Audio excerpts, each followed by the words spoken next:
GC classes में environmental science ACF exam की तैयारी करने वाले सभी विद्यार्थियों का स्वागत है। तो देखिए, अब तक जो हमारी जो पिछली क्लासेस थी जिसमें हमने बात की थी कि हम हमारी यूनिट फर्स्ट, थर्ड, फोर्थ और सेवन्थ यूनिट को जो introduction to ecology, ecosystem, biodiversity और पॉपुलेशन, इन 4 टॉपिक से जो रिलेटेड ये 4 यूनिट्स हैं, इन सभी 4 यूनिट को हम कोरिलेट करने जा रहे हैं और इन यूनिट को आपस में कोरिलेट करने के बाद में हम एमसीक्यू की प्रैक्टिस करेंगे।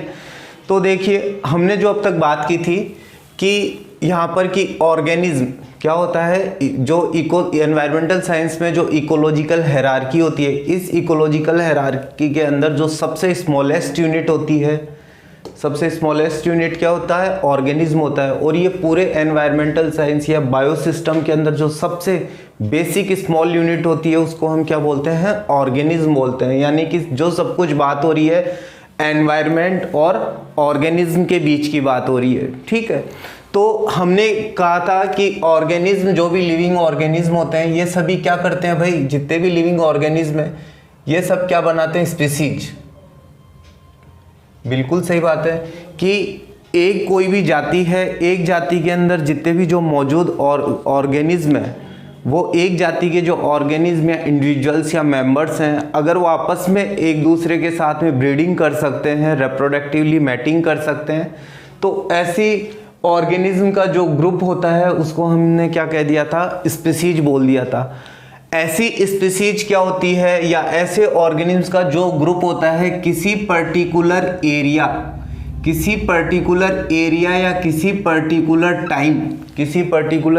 या किसी पर्टिकुलर टाइम पर अगर वो मौजूद है जहां पर, तो वहां पर उस पर्टिकुलर एरिया टाइम में जो मौजूद जो ग्रुप है इंडिविजुअल्स का या ऑर्गेनिज्म का या मेंबर्स का, वो वहां की क्या कहलाती है, आबादी कहलाती है, ठीक है। तो हमने ये भी कह दिया था कि यहाँ पर कि एक स्पीसीज की कई आबादी हो सकती है। ये बातें सब हम कह चुके हैं हमारे पिछले लेक्चर में कि एक स्पीसीज कई आबादी को बना सकती है, क्योंकि एक स्पीसीज अलग अलग एरिया में अलग अलग टाइम पर पाई जा सकती है, या अलग अलग एरिया के अंदर एक ही स्पीसीज मौजूद होती है, जैसा कि हमने बहुत बार देखा भी है, ठीक है। तो हम उसको क्या कह देते हैं, वहाँ पर पॉपुलेशंस कह देते हैं। सही बात है। जैसे टाइगर की कोई भी स्पीसीज हुई, लॉयंस की स्पीसीज हुई, बहुत सारे वाइल्ड एनिमल्स होते हैं, तो अलग अलग एरियाज के अंदर वो पाए जाते हैं, तो वो वहाँ की क्या हो गई, उस पर्टिकुलर एरिया की आबादी हो गई। तो अब इसके बाद देखिए, हायरार्की के हिसाब से ऑर्गेनिज्म क्या होते हैं, पॉपुलेशन बनाते हैं। हायरार्की क्या कहती है कि ऐसी आबादियां मिलकर आगे चलकर क्या करती है, कम्युनिटी का निर्माण करती है। यानी कहने का मतलब क्या हुआ कि ऐसी जो आबादीज होती है जो कम्युनिटीज का निर्माण करती है। तो क्या आप सोच सकते हैं कि इस तरह की जो ये कम्युनिटीज का निर्माण कर रही है, ये ऑर्गेनिज्म किससे जुड़े हुए हैं, कहीं ना कहीं कम्युनिटी में भी जुड़े हुए हैं, क्योंकि हर एक इसका एक पार्ट है। हमने बता दिया था पिछली बार कि अर्थ क्या है, एक हमारा बायोस्फीयर है, जैवमंडल है। बायोस्फीयर कह दीजिए अर्थ को, या जैवमंडल या अर्थ कह दीजिए, एक ही बात है। तो देखिए कि सब कुछ ये लिंक्ड में चला है और अर्थ पर जीव संभव है, अर्थ पर जीव पॉसिबल है, यानी जीव मौजूद है। तो अब बात आई कि ये फिर कम्युनिटी क्या चीज है। तो ध्यान रखना, कम्युनिटी वर्ड बहुत इंपॉर्टेंट है इन 4 यूनिट के अकॉर्डिंग।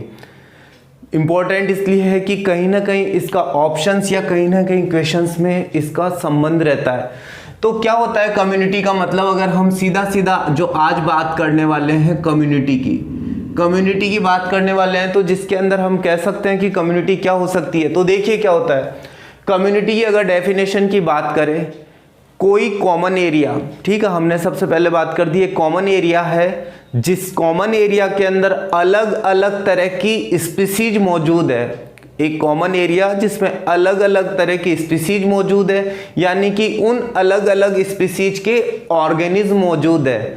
तो ऐसे ऑर्गेनिज्म जो एक दूसरे के साथ में कहीं ना कहीं इंटर रिलेटेड है और एक दूसरे पे क्या है, डिपेंडेंट है, तो वो वहां की क्या कहलाएगी, कम्युनिटी कहलाएगी। तो जाहिर सी बात है कि कम्युनिटी की अगर एक डेफिनेशन को अगर बनाना चाहें अपन, तो कम्युनिटी की डेफिनेशन में हम लिख सकते हैं कि हाँ जी बिल्कुल सही बात है, inter related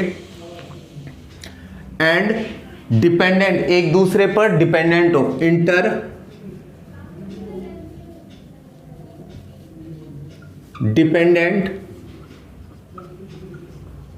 group of organism, यानी कि जीवों के जो संख्या, जीवों के जो ग्रुप मौजूद है वो एक दूसरे के ऊपर, ये ऐसे जीव क्या है, रिलेटेड है, एक दूसरे के ऊपर डिपेंडेंट है। लेकिन शर्त क्या है, ऐसे जो जीव है सारे वो क्या कहाँ के होने चाहिए, डिफरेंट स्पीसीज। यही बात बोलेंगे अपन, क्या बोलेंगे, डिफरेंट स्पीसीज। जबकि यहाँ पर पॉपुलेशन के अंदर जब हम बात करते हैं, पॉपुलेशन की डेफिनेशन के अंदर तो हम लिख देते हैं ए स्पीसीज या सेम स्पीसीज, यानी कि एक ही जाति या उसी जाति के जो नंबर ऑफ ऑर्गेनिज्म होते हैं, नंबर ऑफ ऑर्गेनिज्म होते हैं वो वहां की क्या बना लेते हैं, उस स्पीसीज की आबादी बना लेते हैं। लेकिन यहां पर हम क्या बोलते हैं कि डिफरेंट स्पीसीज, क्या कह रहे हैं हम यहां पर, डिफरेंट स्पीसीज, यानी कि डिफरेंट स्पीसीज के जो ऑर्गेनिज्म का जो ग्रुप है जो एक दूसरे के साथ में इंटर रिलेटेड है, एक दूसरे के पे क्या है वो डिपेंडेंट है, तो वो वहां की उस पर्टिकुलर एरिया की क्या कहलाएगी, कम्युनिटी।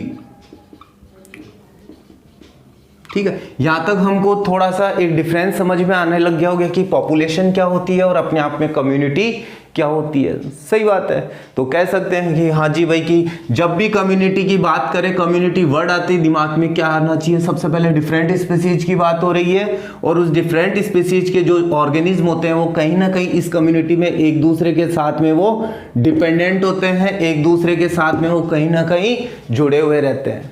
सही बात है, तो यहाँ तक हमको समझ में आ गया होगा कि कम्युनिटी का मतलब क्या होता है। अब ऐसे जो कम्युनिटीज होती हैं इनका कैरेक्टर्स, कम्युनिटी का क्या देखना होता है हमको, कैरेक्टर की, रियल में इस कम्युनिटी के कैरेक्टर्स क्या हैं, क्या इसकी प्रॉपर्टीज हो सकती है। तो थोड़ा सा हमारे एग्जाम के हिसाब से इंपॉर्टेंट भी और आगे के जो टॉपिक्स आएंगे, जैसे कम्युनिटी का ये टॉपिक आपका जितना इंपॉर्टेंट यूनिट फर्स्ट में है उससे कई ज़्यादा इंपॉर्टेंस रहेगी इसके आगे के यूनिट फोर्थ के अंदर, बायोडाइवर्सिटी टॉपिक के अंदर। ठीक है, अगर यूनिट फर्स्ट के अंदर आपने कम्युनिटी की डेफिनेशन अगर ढंग से समझी है तो आप यूनिट फोर्थ के अंदर बायोडाइवर्सिटी को आराम से समझ जाएंगे, अदरवाइज आप कहीं ना कहीं क्वेश्चंस को गलत कर जाएंगे।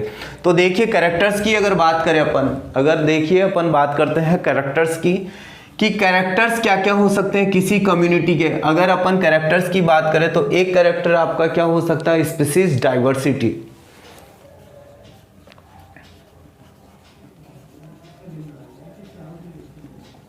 क्या बोलेंगे, स्पीसीज डाइवर्सिटी। अब बात आई कि जब आप बोल रहे हो कम्युनिटी के अंदर डिफरेंट स्पीसीज मौजूद है, डिफरेंट स्पीसीज के ऑर्गेनिज्म मौजूद है, तो अब वहाँ पर जब अलग अलग तरह की जातियाँ मौजूद है किसी कम्युनिटी के अंदर, किसी पर्टिकुलर जो भी कॉमन एरिया था उसके अंदर जो अलग अलग जातियाँ थी, उस अलग अलग जातियों की इस तरह की विभिन्नता का पाया जाना, वो वहाँ की उस कम्युनिटी की क्या कहला रहेगी, स्पीसीज डाइवर्सिटी की। भाई जितनी किसी कम्युनिटी में अलग अलग जाति मौजूद है तो वो उसकी क्या कहलाएगी भाई, उसकी कम्युनिटी की स्पीसीज डाइवर्सिटी। यानी कि यहां पर आप कह सकते हो कि नंबर एंड, यही कहेंगे हम, number and type of species in a community.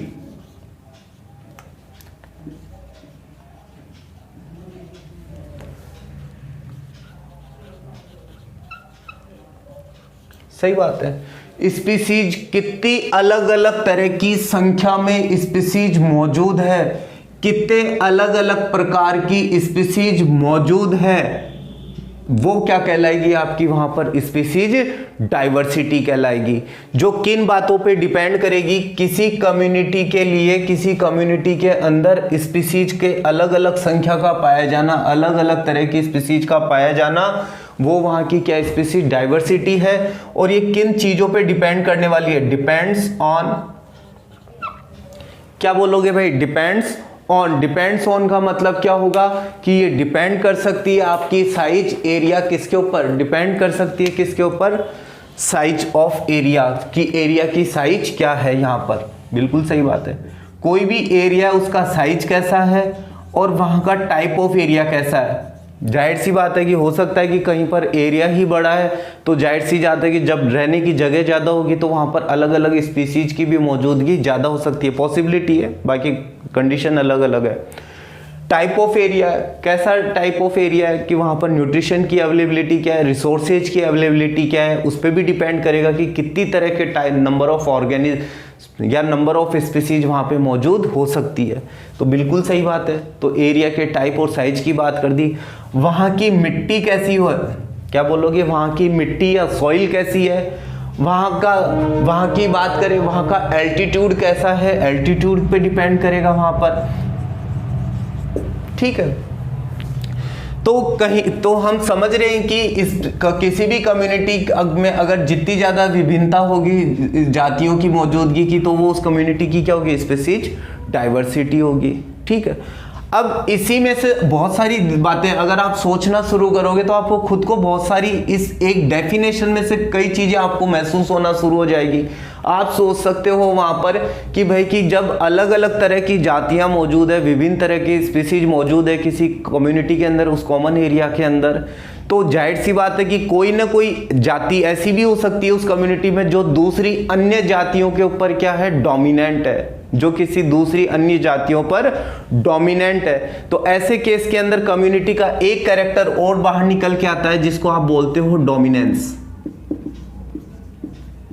बिल्कुल सही बात है, यानी कम्युनिटी का एक कैरेक्टर क्या निकला है वहां पर, डोमिनेंस। कि देखा गया कि अब की बार देखा गया कि जब इस तरह की डिफरेंट स्पीसीज मौजूद है, उन डिफरेंट स्पीसीज में से हो सकता है वहां पर कोई ऐसी स्पीसीज या कोई ऐसी जाति भी हो सकती है जो क्या है, जिसके हाईएस्ट नंबर ऑफ इंडिविजुअल्स मौजूद है।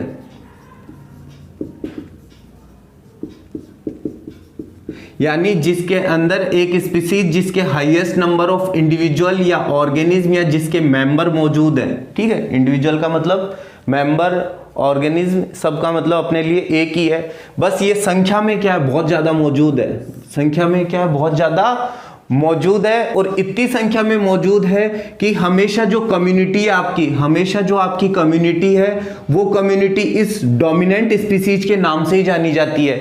तो जब भी कभी किसी कम्युनिटी के अंदर बहुत सारी अलग अलग स्पीसीज होती है, उसमें से एक स्पीसीज जो हाईएस्ट नंबर ऑफ इंडिविजुअल में मौजूद होती है उसको एक नाम दे देते हैं, डोमिनेंस स्पीसीज।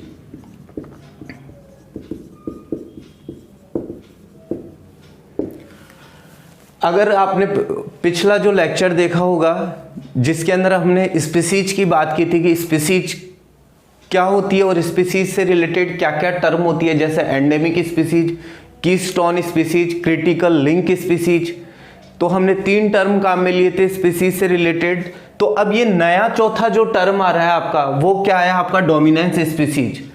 तो आपके लिए कंफ्यूजन क्रिएट हो सकता है कि हमने जब पिछली क्लास में पढ़ा था कि कीस्टोन स्पीसीज, कीस्टोन स्पीसीज का मतलब क्या था कि एक कम्युनिटी के अंदर, सुनना वापस से, एक कम्युनिटी के अंदर या किसी पर्टिकुलर एरिया के अंदर कोई जाति के, किसी जाति के इंडिविजुअल्स, किसी जाति के इंडिविजुअल्स संख्या में तो क्या आपके कम है, लेकिन उनका कम्युनिटी के अंदर दूसरी जातियों के ऊपर क्या प्रभाव बहुत अधिक है, तो उस केस में उसको हम क्या कह देते हैं, कीस्टोन स्पीसीज। आज पिछला लेक्चर सुनोगे तो उससे पता लग जाएगा कि हमने कीस्टोन की डेफिनेशन में एक बात लिखी थी बिल्कुल क्लियर कट, कि ऐसी जाति जो संख्या में तो कम संख्या में तो उसके मेंबर्स मौजूद हैं, लेकिन उसका दूसरी जातियों के ऊपर क्या प्रभाव बहुत अधिक है।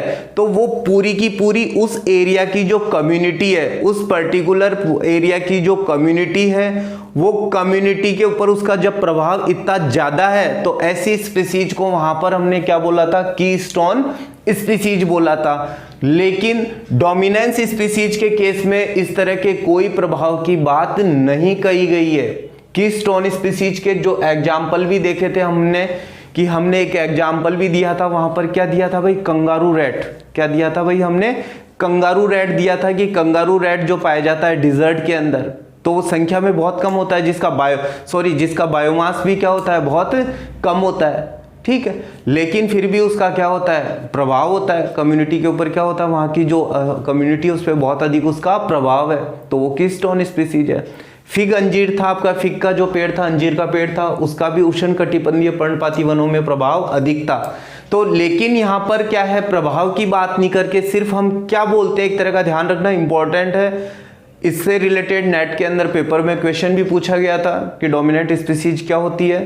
तो ध्यान रखना, अगर सिर्फ आपसे इतना ही कहा जाए कभी कि किसी भी इंडिविजुअल्स या मेंबर या ऑर्गेन्स के हाईएस्ट नंबर मौजूद है कब, किसी कम्युनिटी के अंदर, तो ऐसी स्पीसीज क्या कहलाती है, ऐसी जो जाति कहलाती है उस कम्युनिटी के अंदर क्या कहलाती है, डोमिनेंस स्पीसीज के रूप में जानी जाती है। और देखा गया है कि बहुत बार विच कम्युनिटी डोमिनेंट, जो ये डोमिनेंट स्पीसीज है इसी के नाम से पूरी की पूरी कम्युनिटी भी जानी जाती है। विच कम्युनिटी इज नॉन, सही बात है कि पूरी की पूरी कम्युनिटी का नाम ही आप इसी से दे दोगे, आप बाय नेम ऑफ दैट।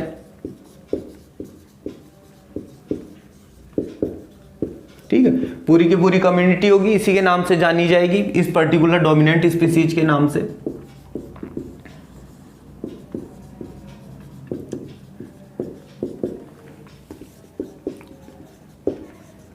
सही बात है, पर्टिकुलर डोमेन। एग्जाम्पल, ठीक है, थोड़ा सा समझने में आसानी हो जाएगी। देखा होगा अरावली की जो पहाड़ियाँ होती है, अरावली की पहाड़ियों के ऊपर जो खेजड़ी के वृक्ष पाए जाते हैं आपके, देखा होगा आपने, प्रोसोपिस। ठीक है, अरावली रीजन के अंदर, अरावली की तलहटी वगैरह के अंदर आपको प्रोसोपिस के पौधे मिल जाते हैं। यह हालांकि अपने रेगिस्तान का वृक्ष है। तो यहाँ पर प्रोसोपिस की जब बात करते हैं अपन, कॉमनली एट अरावली हिल्स, ठीक है। तो अरावली हिल्स की जो बेसिकली जो वनस्पति हो गई उसके अंदर क्या हो गया आपका, प्रोसोपिस हो गया। तो अरावली हिल पे जो भी कम्युनिटी होती है वो पूरी की पूरी कम्युनिटी के अंदर बहुत सारे नाम किससे होते हैं, प्रोसोपिस से जानी जाती है पूरी की पूरी ये कम्युनिटी। इसी तरह से हिमालय, तो बहुत बार देखा होगा कि आपसे पूछा जाता है कि हिमालय या ठंडे बर्फीले इलाकों के अंदर किस तरह के पौधे पाए जाते हैं भाई, तो अपन सीधे से क्या बोलते हैं, शंकुधारी पौधे पाए जाते हैं। शंकुधारी पौधे क्या होते हैं, आपके पाइनस के पौधे ही होते हैं जिनकी पत्तियां क्या होती है, छोटी छोटी निडल शेप पत्तियां होती है। तो अब सीधा सा है कि आपको जैसे किसी ने पूछा कि भाई हिमालय के अंदर किस तरह की पेड़ पौधे पाए जाते हैं, तो आपने भी क्या बोल दिया, सीधा सीधा बोल दिया कि पाइनस या शंकुधारी पौधे पाए जाते हैं। तो क्या हो गया, कहने का मतलब कि वहां की जो पूरी कम्युनिटी है वो किस नाम से जानी जा रही है, इस डोमिनेंट स्पीसीज। क्योंकि जब भी आप बर्फीले इलाकों में घूमने जाते हो तो आपको ज्यादा चारों तरफ क्या दिखाई देते हैं, पाइनस के पौधे पाए जाते हैं। तो पूरी की पूरी कम्युनिटी इसके नाम से जानी जाती है। ये लीजिए,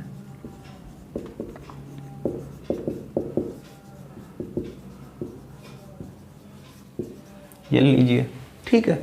तो जहां तक आप यहां तक कोई भी दिक्कत नहीं होनी चाहिए।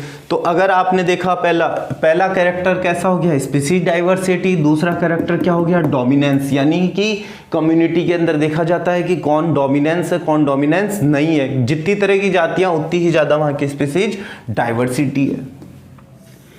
तीसरी एक प्रॉपर्टी और होती है जो पेड़ पौधों के अंदर देखी जाती है, स्ट्रेटिफिकेशन। स्ट्रेटिफिकेशन का मतलब होता है स्तरीकरण, ठीक है, इस तरह,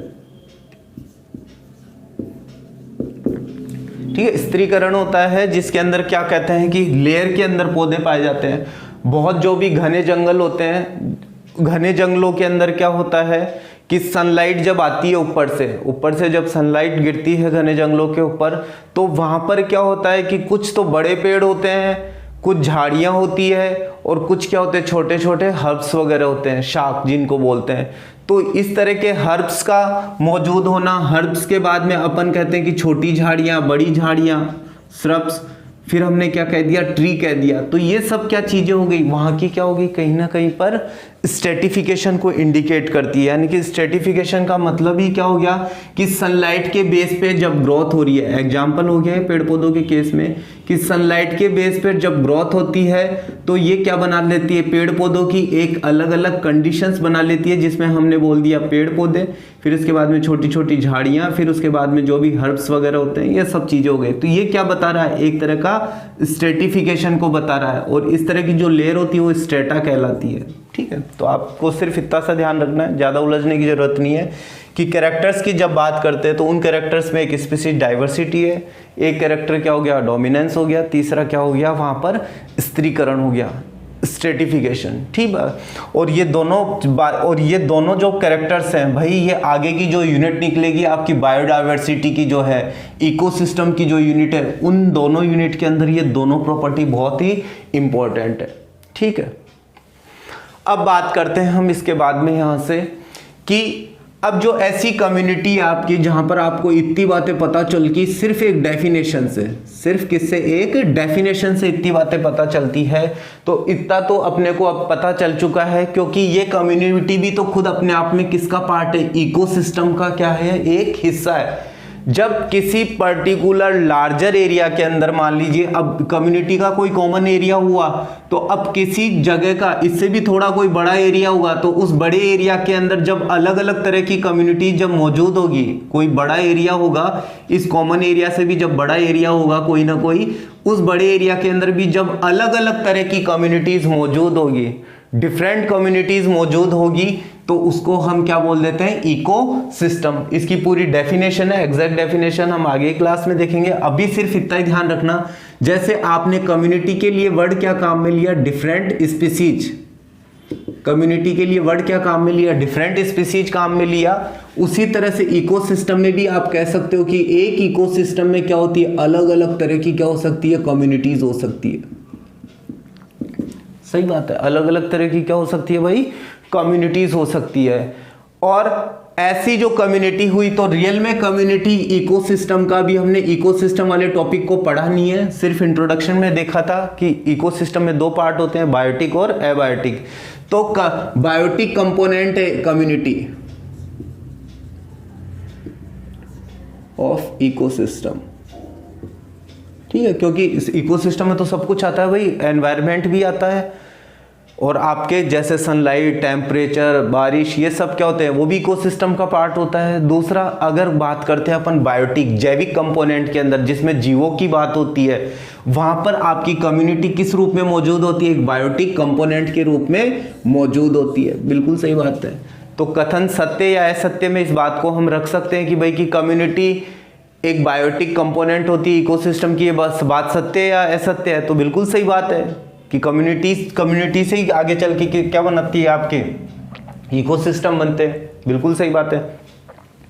ऐसी कम्युनिटीज के अंदर जो जो जातियां होती है, ऐसी कम्युनिटीज के अंदर जितनी भी जो स्पीसीज होती है, वो एक दूसरे के साथ में क्या होती है, इंटरेक्ट होती रहती है, एक दूसरे के साथ क्या होती है, इंटरेक्ट होती रहती है। क्यों? क्योंकि ये इंटर रिलेटेड होती है और क्या होती है, इंटर डिपेंडेंट होती है, एक दूसरे के साथ में जुड़ी हुई रहती है डिफरेंट स्पीसीज, और एक दूसरे के साथ में इंटर रिलेटेड और इंडिपेंडेंट रहती है। तो कहने का मतलब हुआ कि इस कम्युनिटी के अंदर क्या पाया जाता है, इंटर स्पेसिफिक इंटरेक्शन पाया जाता है।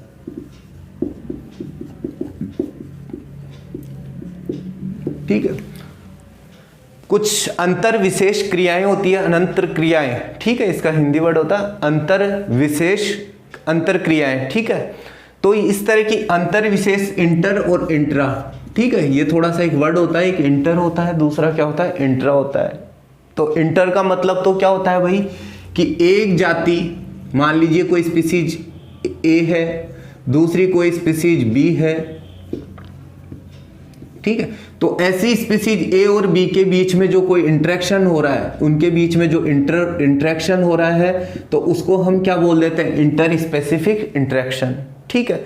तो ऐसे इंटर स्पेसिफिक इंटरेक्शन कहां देखने को मिलेंगे भाई, कम्युनिटी के अंदर। क्या मिलेंगे भाई, कम्युनिटी के अंदर इस तरह के इंटर स्पेसिफिक इंटरेक्शन देखने को मिलेंगे, जहां पर एक जाति दूसरी जाति के ऊपर क्या डाल रही है भाई, प्रभाव डालती है, या एक जाति दूसरी जाति के साथ में क्या होती है, डिपेंड होती है, रिलेटेड होती है, इंटरेक्शन होता है उनके बीच में। तो इस तरह के इंटर स्पेसिफिक इंटरेक्शन से कई चीजें निकल के आती है बाहर, जैसे कि अपन बात कर देते हैं न्यूट्रलिज्म, म्यूटेलिज्म, कॉमनसेलिज्म,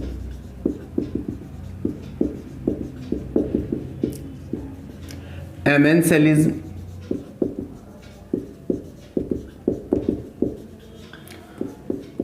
प्रीडेशन,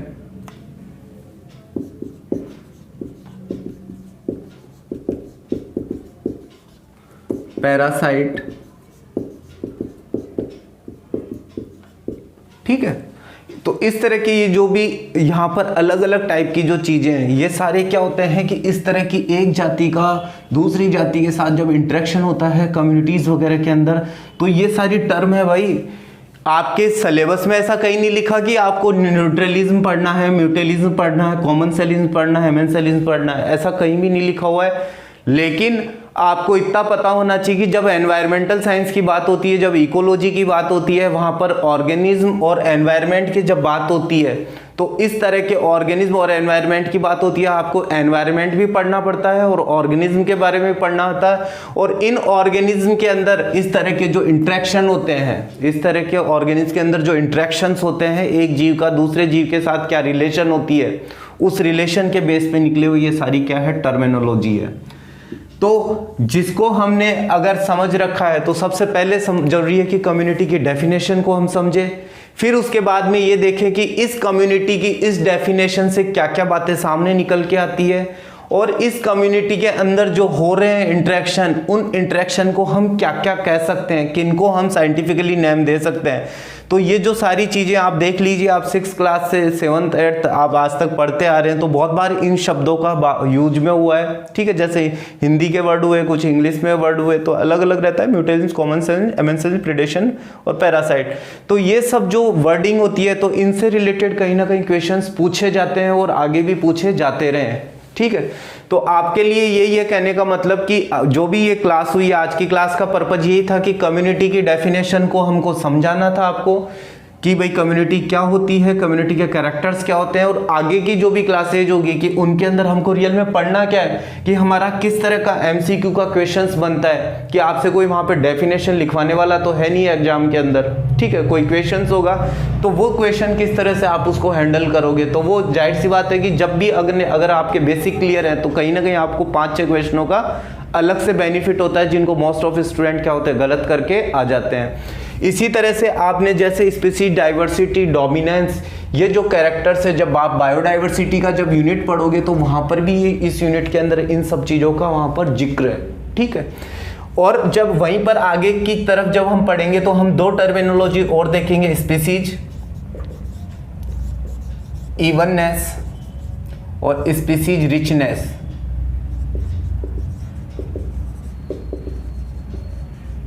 ठीक है। और ये सारे भाई क्वेश्चंस हैं, ऐसा नहीं है कि भाई ये सिर्फ किताबों में दे रखे हैं तो पढ़ना है, ऐसा नहीं है, इनके क्वेश्चंस भी पूछे गए हैं, ठीक है। तो कहने का मतलब हुआ कि जो आगे की जो क्लासेज आएगी जो हमारी, उनके अंदर हम इस तरह की जो टर्मिनोलॉजी, हमने पहले दिन की पहली क्लास में यही कहा था कि जो एनवायरमेंटल साइंस के अंदर टर्म को समझता है वो कभी भी इसके आंसर को गलत नहीं करेगा।